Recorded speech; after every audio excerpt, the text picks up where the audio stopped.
Trump ప్రభుత్వానికి ఊరట. Los Angeles లో సైనిక బలగాల మోహరింపును నిలిపివేయాలని కోరిన కాలిఫోర్నియా రాష్ట్ర పిటిషన్ ఫెడరల్ జడ్జ్ చార్లెస్ బ్రేయర్ తిరస్కరించారు. రాష్ట్ర ప్రభుత్వం వేసిన తాత్కాలిక నిలుపుదల అభ్యర్థనను ఆయన తోసిపుచ్చారు.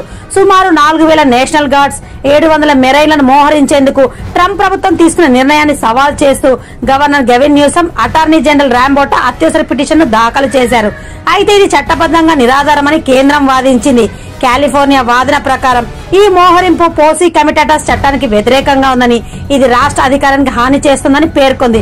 కానీ జడ్జి బ్రేయర్ మాత్రం ట్రంప్ యంత్రాంగానికి బుధవారం మధ్యాహ్నం 2 గంటలలోపు స్పందన ఇవ్వాలని గడువు ఇచ్చారు. ఈ మోహరింపు 60 రోజుల పాటు కొనసాగుతుందని, దీనికోసం $134 మిలియన్ ఖర్చు అవుతుందని రక్షణ మంత్రి పీటెక్స్ తెలిపారు. ఈ వ్యవహారంపై తదుపరి విచారణ గురువారం మధ్యాహ్నం జరగనుంది.